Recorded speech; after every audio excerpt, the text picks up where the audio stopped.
Well, welcome everyone to today's webinar. We are starting now. Today's webinar is called Time to Switch, How to Know and Do an ILS Upgrade Right. And welcome everyone. Thanks so much for joining us. I'm Susanna, the Marketing Manager here at SoftLink IC. And today is all about helping libraries recognise when their current system no longer serves them and to understand how to plan for change. So in this session, we'll start by helping you work out if the real problem is you or your system. We'll look at what's pushing libraries to the edge, the hidden costs of staying put.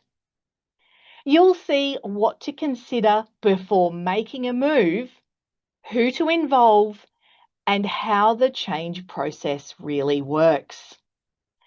We'll also cover some common mistakes to avoid, how to make that transition as smooth as possible, and finish with practical next steps so you can decide if now is the right time for change. It sounds like a lot, but I promise I'll keep the pace nice and steady and we'll have a great time. Let's get started.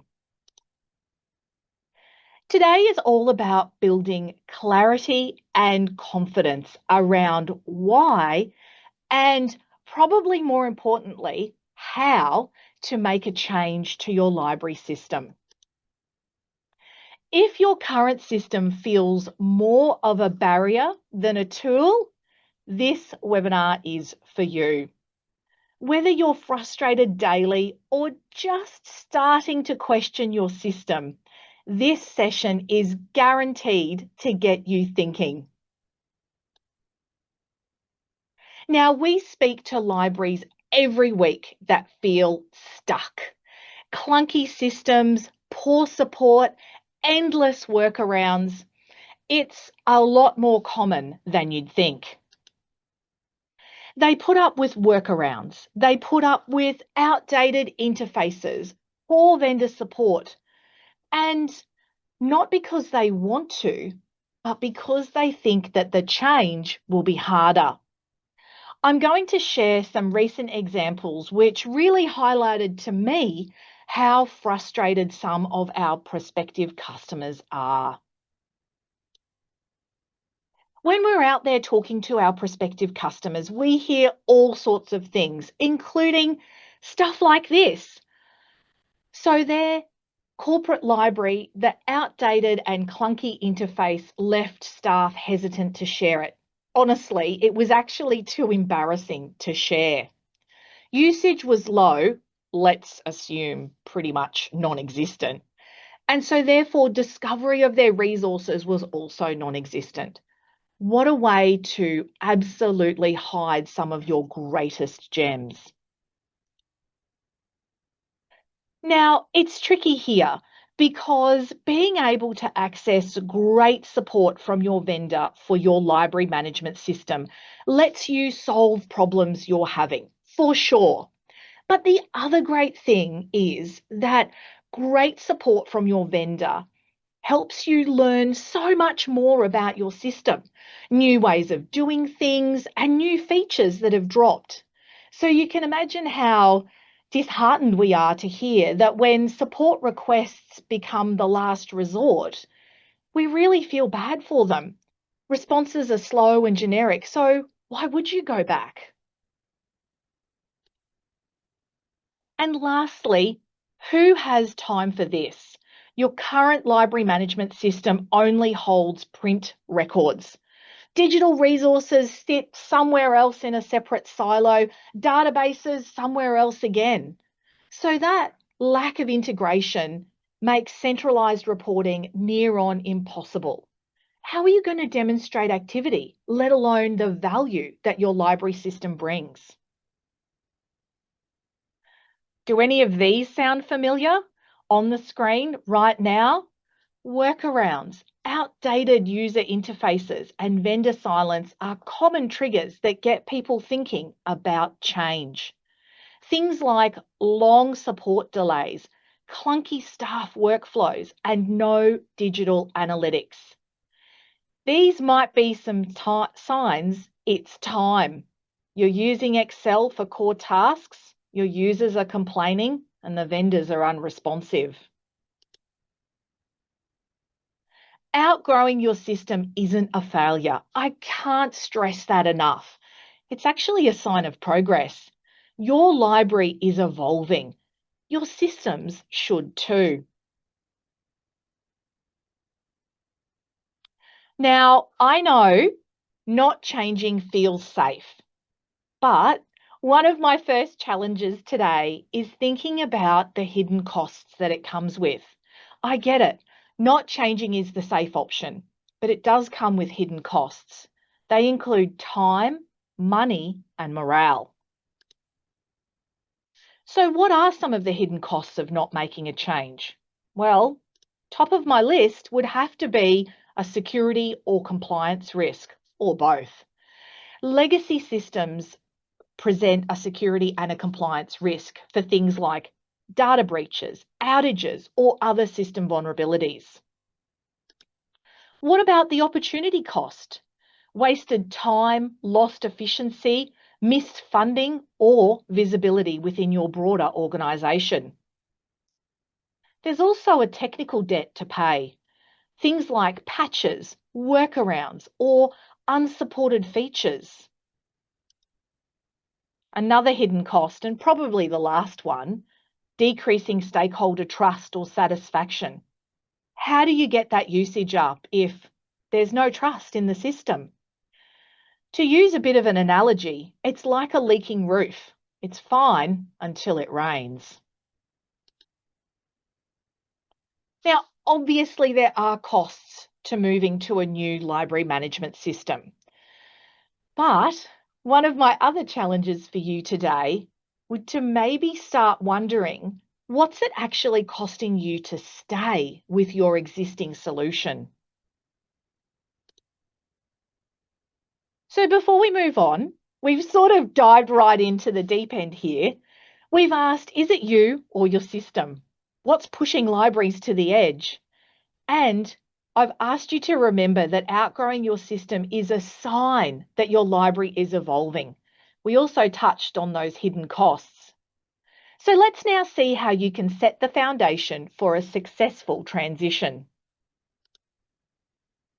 Before you switch systems, I would really encourage you to build a clear idea on what success looks like.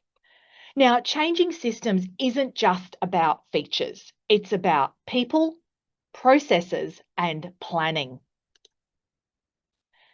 Keep in mind, as I said, that it's not just about features. So let's have a look at how people, processes, and planning matter in a change.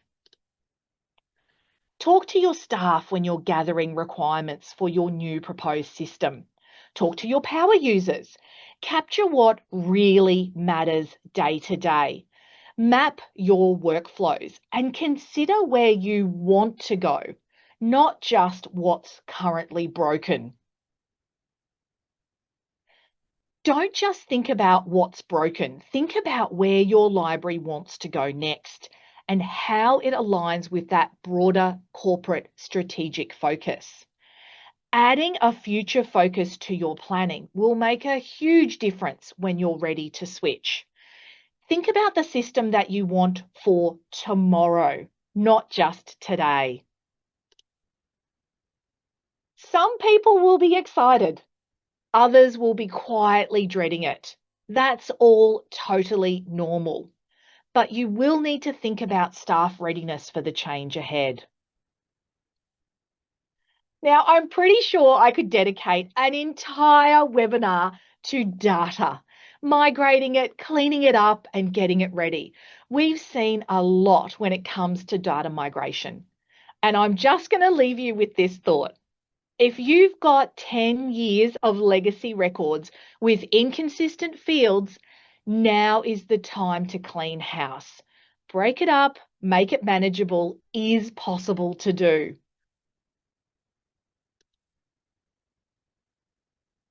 So remember, my key takeaway would be to define success. Features are not going to be enough when you want to go with a new system. Gather input from your staff organization. You're going to need that for buy-in from your leadership and other key stakeholders. Assess your readiness and prepare that data for migration. Now, this decision can't and often doesn't sit solely alone with the library team. Finding allies from all across the organisation is key. Your IT team, procurement, legal teams, and of course, your users. These guys are going to be your greatest allies when the system change is underway. They'll flag issues early and help smooth the path. One of the biggest mistakes that we see, the library makes the decision in isolation. Bring in IT, bring in procurement, even bring in your grumpiest, or should I say tech skeptical user. They will have questions, queries, comments, and concerns that no one else will. It's really important to bring in, involve, and build your allies. Now, this next part, in our experience, this is where a lot of libraries freeze. They get stuck. It's not because they can't choose, but because they don't know where to start. So let's demystify the vendor selection process. Think of it as dating before committing. Be clear on what matters and test for compatibility. So at a very high level, here's a rough outline of the process, and I'm going to break it down further in the following slides. Focus on sector experience and transparency when you're researching your vendors. Use real scenarios and your own data where possible in demos and trials. When it gets to procurement and contracting, clarify what's included, things like support, updates, training, and more.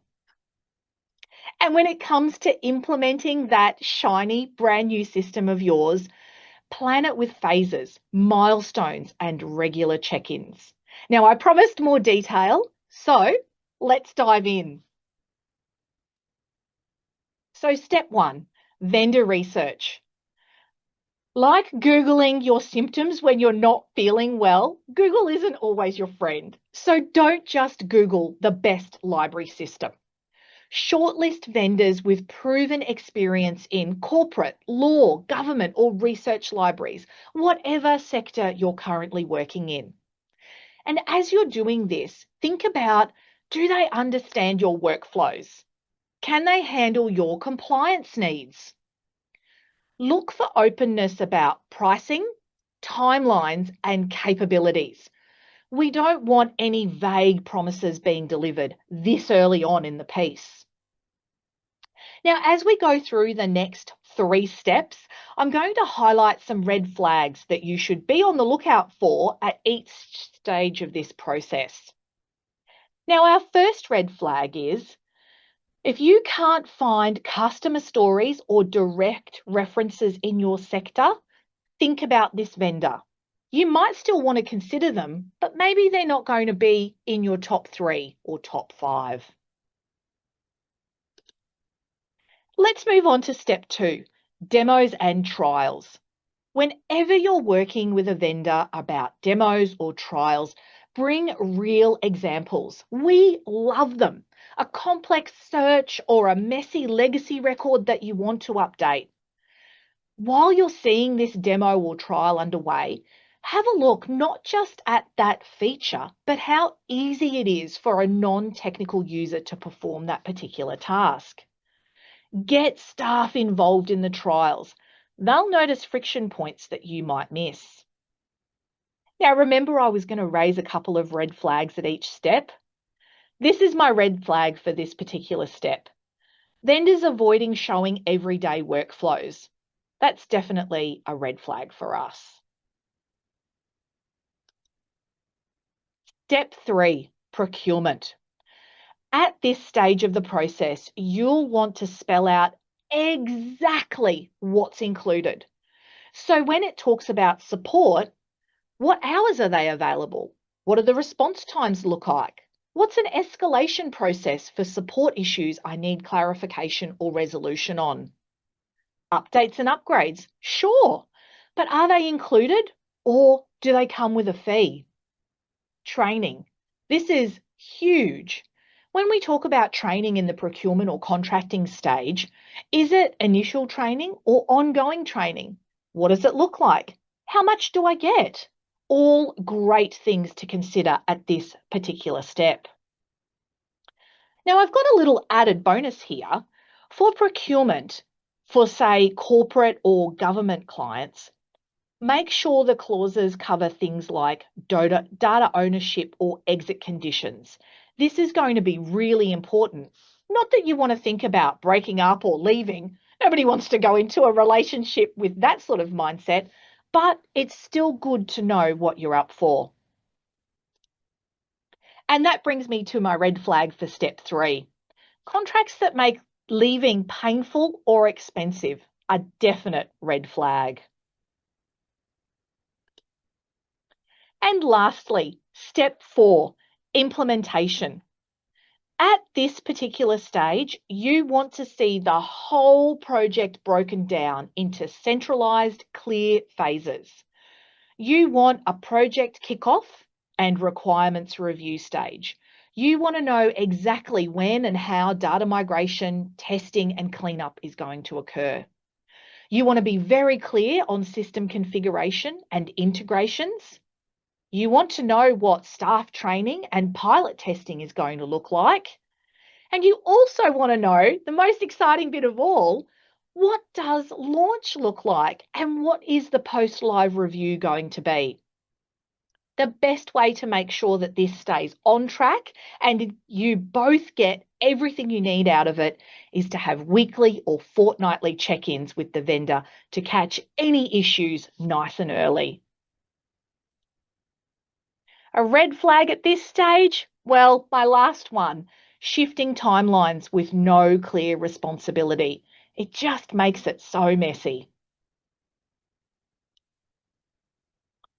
So we've seen quickly the outline of the process from wish list to go live.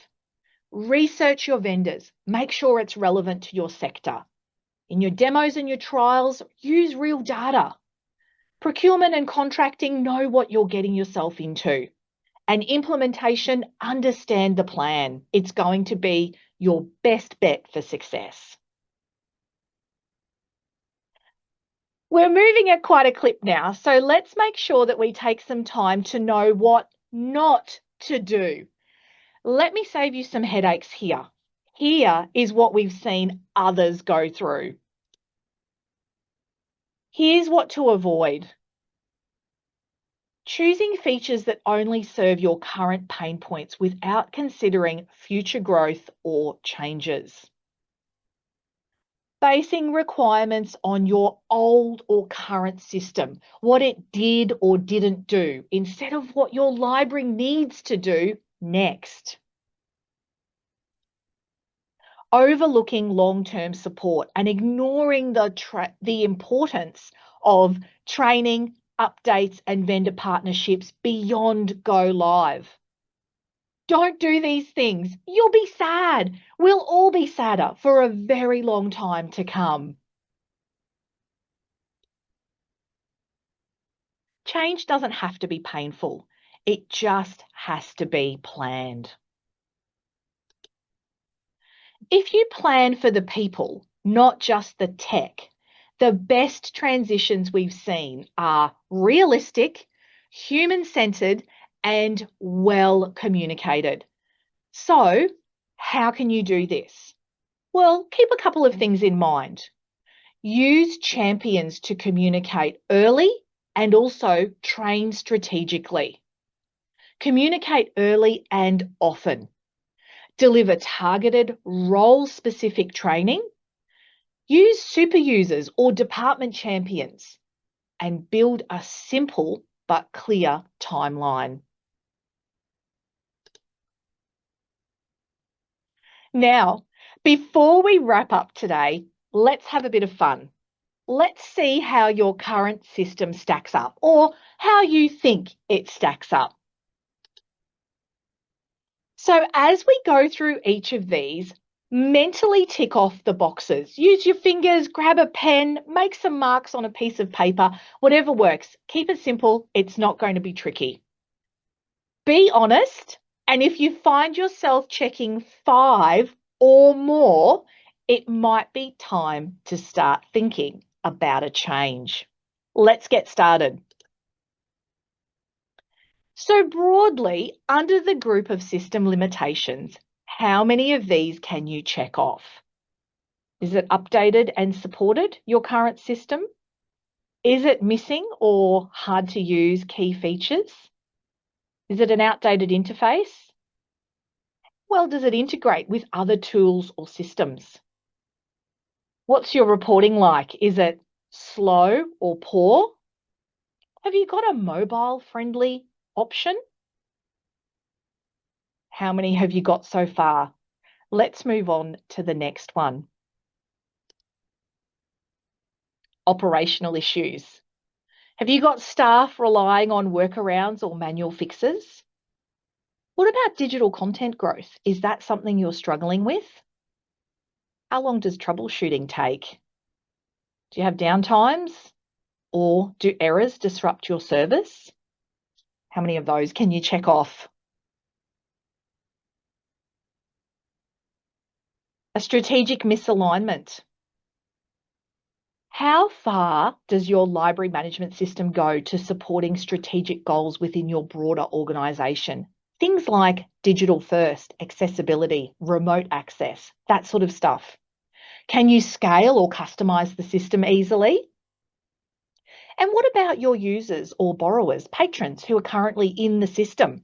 Does it meet their expectations? And what about reporting?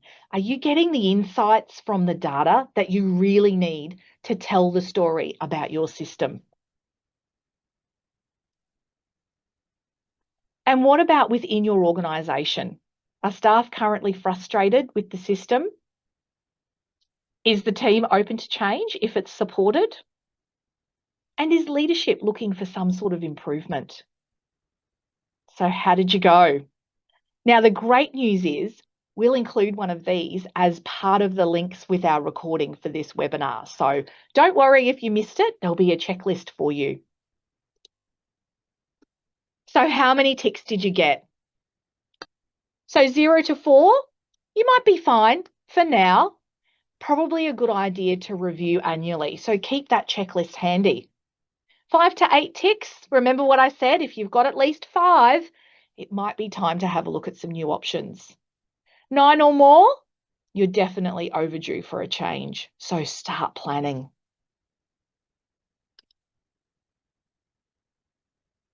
So what now? Your next step starts here. My take-home message from today's webinar would be to take one small step. Look over your notes, watch this webinar again, encourage your team to start documenting pain points, maybe start some internal conversations.